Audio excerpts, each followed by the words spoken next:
antes lo señalaba, está, digamos, hallarse en alta, es decir, trabajando y cotizando, o en situación asimilada al alta en la fecha del hecho causante. Es decir, las situaciones asimiladas al alta, que son variadas, son estar en desempleo, estar en situación de excedencia por servicios especiales, etc.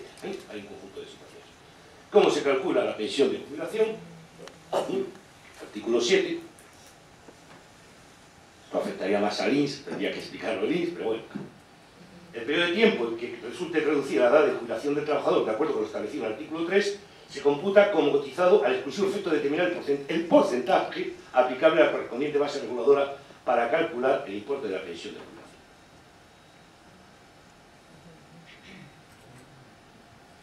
Adicional primera, dice que los trabajadores que puedan beneficiarse de lo previsto en el Real Decreto 1539 de 2003, de 5 de diciembre, sobre el coeficiente redactor de edad de jubilación a favor de trabajadores que acreditan un grado importante de minusvalía, podrán optar por la aplicación que les resulte más favorable. Me detendré ahora luego en ese Real Decreto para recordarlo a todo, ¿no?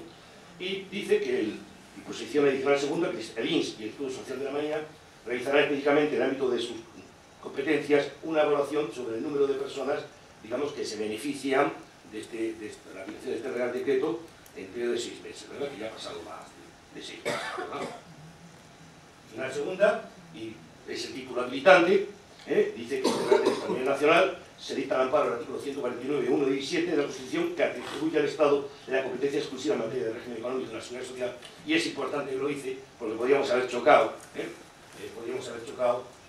bueno, se habilita al Ministerio de Trabajo para el desarrollo, y aquí se termina el Real Decreto. Digo esto importante porque, como sabéis, lo recordaréis, en la tramitación de la Ley de Autonomía Personal y Atención a la Dependencia, ¿verdad?, hubo en el trámite parlamentario numerosas dificultades, más en concreto en los recursos que tuvieron que retirar por parte, que se están presentados por parte de UPN, del pueblo navarro, porque las comunidades autónomas que tienen, digamos, régimen foral, tienen competencias exclusivas, en consecuencia, para evitar ese tema. De ahí el resultado de la Ley de Autonomía Personal y Atención a la Dependencia, los pactos que hubo que hacer, pero hay que dictar una cláusula habilitante. Este es el Real Decreto, así de simple y así de llano.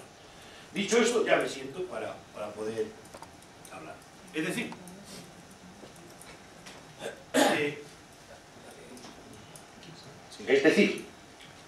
que se indica que todos los trabajadores es un avance, no solamente los del régimen general, asalariados por cuenta ajena, ¿no?, del régimen general y el régimen de funcionarios civiles y militares, como así en otras medidas se ve como, sino cualquiera, es decir, marina, trabajadores del mar, ferroviarios, en fin, cualquiera de los muchos regímenes especiales pueden acceder a este tema. Pero claro, este Real Decreto ha tenido problemas. Dicho así, este Real Decreto, pues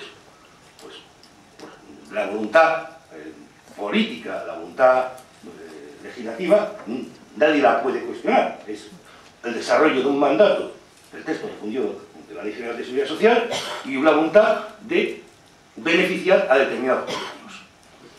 Ese tema, desde el punto de vista de la gestión práctica, no se discute. Pero sí quiero poner en la mesa, porque como decía Pedro, estamos pocos, pero por eso podemos hablar, algunos problemas de aplicación.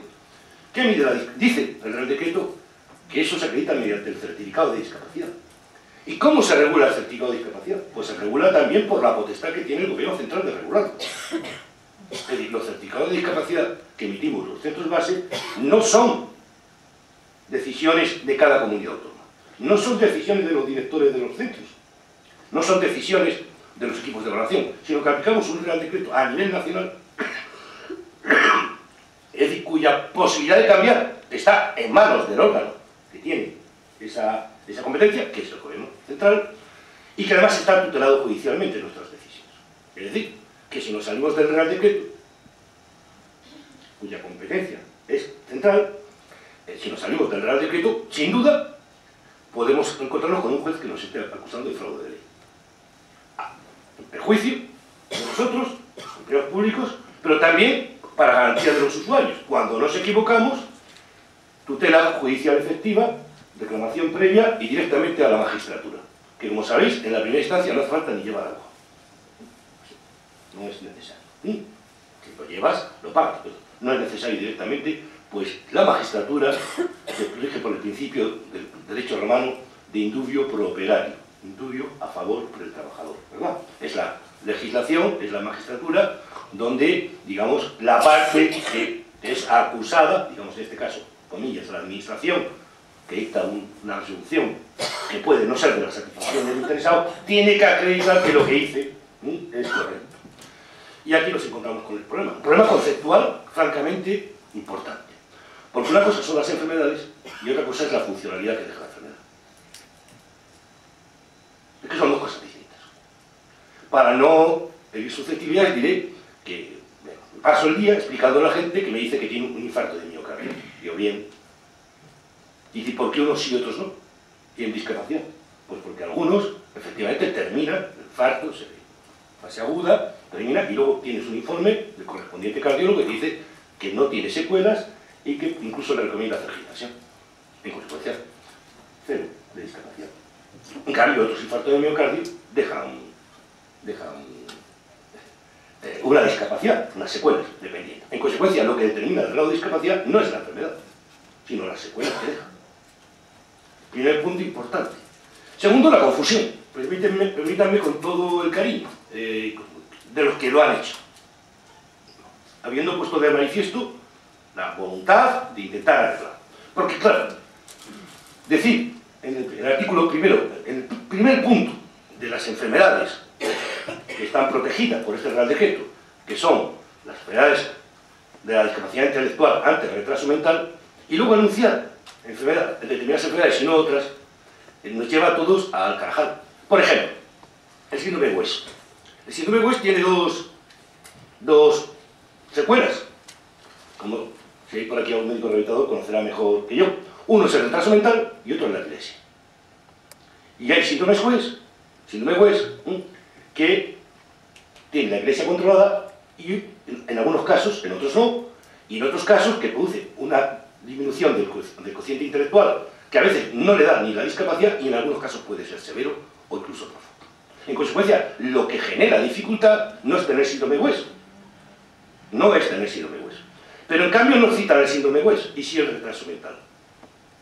Quiere decir que puede haber colectivos, si yo fuera un afectado de síndrome West y me leo el Real Decreto y no tengo un conocimiento del tema, digo, a mí no me beneficia, porque se dice el retraso mental y yo tengo dictaminado síndrome West. Y esto lleva a confusión. Pero si dijéramos que es ese, hombre, al mejor artista se nos escapa un borrón, ¿verdad? Puede ser. Pero es que el síndrome X frágil, que está enunciado, su secuela es el retraso mental. Pero es que está arriba. Y luego lo ponen abajo. Si la secuela que pide el síndrome X frágil es el retraso mental, discapacidad intelectual, que curiosamente se citan las dos cosas, discapacidad intelectual, paréntesis, antes retraso mental, oiga, antes no, sí o no, ¿cómo le quiere usted que le llamemos? ¿De una manera o de otra? Pues el síndrome X frágil, sus secuelas, es ese. Y se dice que el certificado de discapacidad tiene que poner alguna cuestión de esa. Yo quiero recordarles que, gracias al esfuerzo y las peticiones del movimiento asociativo, de los primeros certificados de discapacidad, donde en el propio papel se decía 33% polio, justamente para proteger los datos de los interesados, el certificado de discapacidad tiene dos papeles. Uno, que es el certificado, pone un grado, y lo otro, el dictamen, que es ahí donde decimos por qué viene el grado.